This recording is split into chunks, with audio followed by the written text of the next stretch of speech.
Só uma perguntinha, por gentileza, que é importante e muita gente tem esse questionamento. Nós fizemos uma reportagem, uma cobertura em tempo real quando houve a ruptura da barragem. Muito bem. Então, pelo que o senhor coloca, sem que nós queiramos aqui fazer juízo de valor de cunho pericial, né, porque não nos cabe.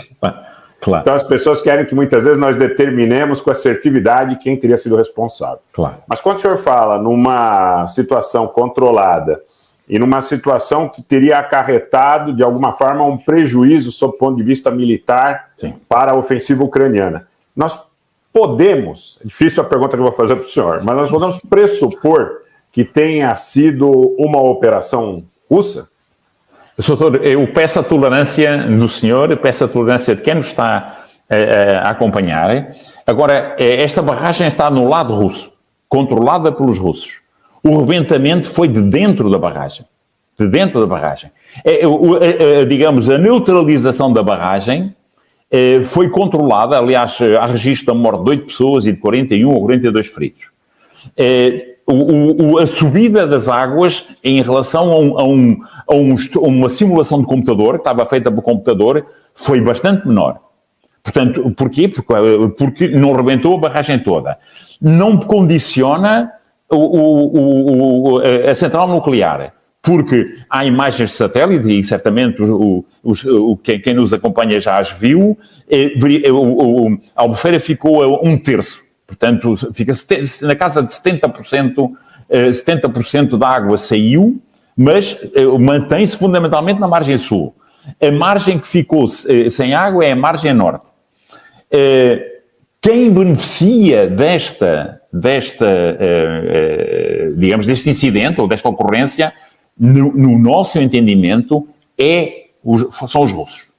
Coloca ainda uma questão à parte ocidental, nomeadamente aos Estados Unidos e ao Reino Unido, daí o desconforto que o Reino Unido e os Estados Unidos têm tido. Aliás, hoje ainda os Estados Unidos dizem que não fazem ideia quem é que destruiu a barragem. Não deixa de ser estranho, não é? Portanto, quem beneficia, e no nosso entendimento, não obstante a parte russa diga, não, isto foi uma ação de diversão para que as pessoas, para que a Ucrânia está a dizer que não está a fazer contraofensiva nenhuma, está-lhes a correr mal e inicialmente até não lhes estava a correr nada bem, portanto é uma ação de diversão. A Ucrânia até já veio assumir a ofensiva e efetivamente vimos, também há outro indicador que nos mostra que os ucranianos foram apanhados de surpresa. Foi logo no primeiro dia, como certamente o doutor se recorda, a saída, digamos, de emergência, o conjunto de embarcações que vimos a evacuar, a retirar ucranianos daquelas ilhotas no meio do rio. Portanto, isto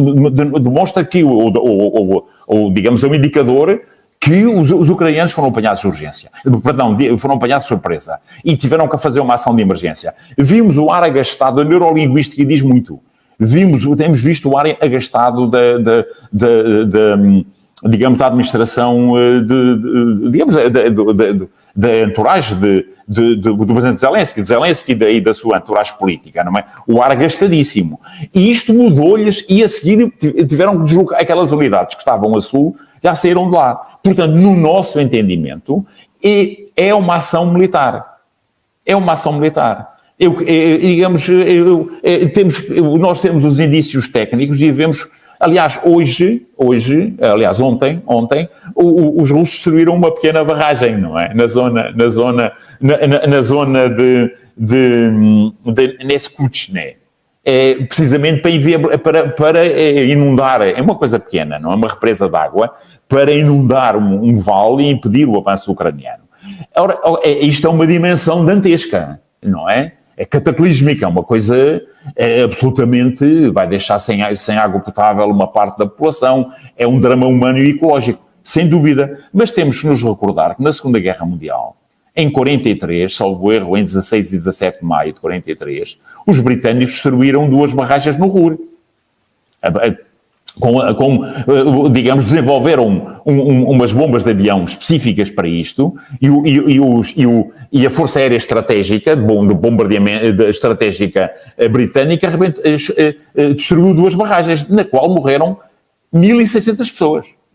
600 alemães e 1000 eslavos que eram trabalho de escravo, fundamentalmente soviéticos, que eram prisioneiros e que eram trabalho de escravo nas fábricas do Ruhr. E temos que nos lembrar que os holandeses até fazem, em certa medida, não direi gala, não é? Mas dizem sempre que quando são invadidos, a primeira coisa que fazem é destroem os diques, não é? São um país que está abaixo do nível do mar. Portanto, para a nossa sensibilidade no século XXI, digamos, no tempo em que vivemos, isto são imagens que chocam.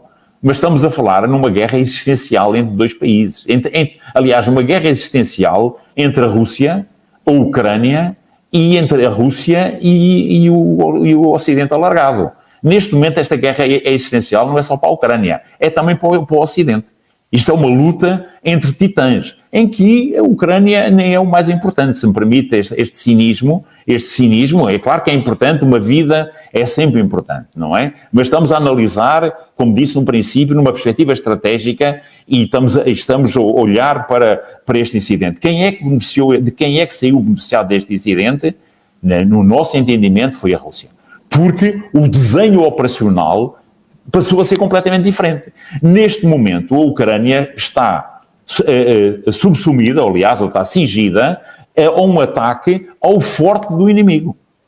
É que neste momento a única opção, porque por Bakhmut a Ucrânia não ganha nada, não é? Não chega, porque vai tentar cercar Bakhmut, mas não chega, não é indo para leste que se chega a sul do oeste, não é? Que chega à Crimeia. Não se vai à Crimeia passando por Bakhmut. Portanto, é um ataque secundário, fundamentalmente. O Belgorod é para entreter, não é? É só para ocupar, aliás, não se passa nada neste momento lá. Portanto, na margem ocidental, o caminho mais curto está barrado. A única opção que a Ucrânia tem é atacar 5 linhas de defesa carregadas de minas, com russos armados até aos dentes, contra a força aérea, contra drones, contra helicópteros de combate russos até esquecer. E o que é uma verdade é que a Ucrânia está a atacar há 9 dias e ainda nem chegou à primeira linha de defesa. Ainda nem chegou à primeira linha de defesa. Está a atacar segundo 5 eixos, ainda só conseguiu progredir num eixo, isso ainda só conseguiu tomar 4 povoações, uma das quais já perdeu-as hoje, e das outras 3, 2 já eram ucranianas, os russos é que as tomaram nos dias anteriores. Portanto, sobre esta matéria, Soutor, é o que me apraz dizer. Portanto, a barragem é efetivamente um incidente forte. Quem é que sai beneficiado? No nosso entendimento, os russos. Se eu tivesse que planear esta operação como militar, vou certamente chocar muitas pessoas, ponderava seriamente destruir a barragem.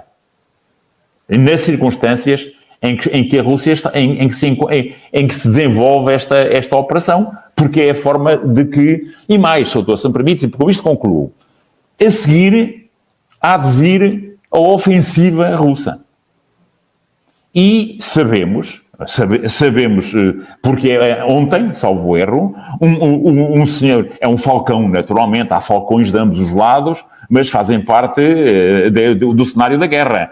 Um senhor chamado Sergei Tsekov, que é o senador da Crimeia na Duma, não é? Na Duma, isto é, digamos, na entourage russa, referiu que para se sentarem à mesa das negociações, os russos, e pelo menos não sei se falou em nome do governo russo ou não em nome pessoal, mas não, digamos, o poder político russo ainda não veio, digamos, negar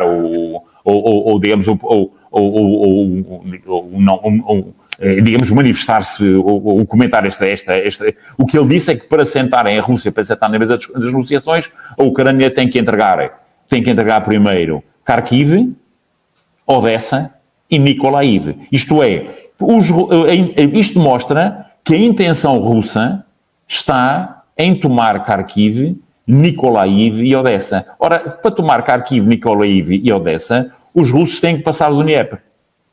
É por isso que não partiram as pontes, não é? Não destruíram as pontes. Mas, para passarem a Dnieper, já, a partir do momento que a barragem já não constitui um obstáculo, tem um caminho aberto.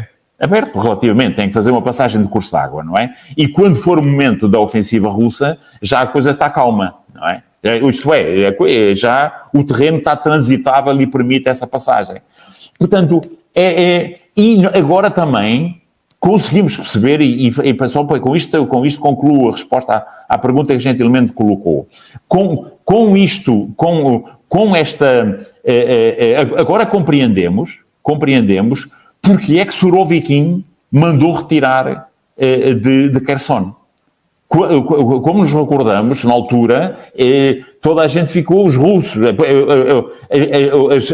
as mentes mais nervosas e de análise mais simples, consideraram que aquilo foi uma saída. Foi, aliás, que terá sido uma fuga, como diziam. Foi uma retirada ordenada, e porque o Surovikin, o comandante na altura, que hoje é Gerasimov, percebeu que se os ucranianos têm feito na altura o que aconteceu agora, os russos ficavam com mais de 20 mil homens na margem direita do Dnieper, com esta mancha de água por trás, sem abastecimento logístico, e eram cerca de entre 20 a 30 mil combatentes que ou se rendiam ou eram mortos, ou eram destruídos. E isso seria uma derrota estratégica brutal para a Rússia. Foi por isso que eles deixaram Kherson.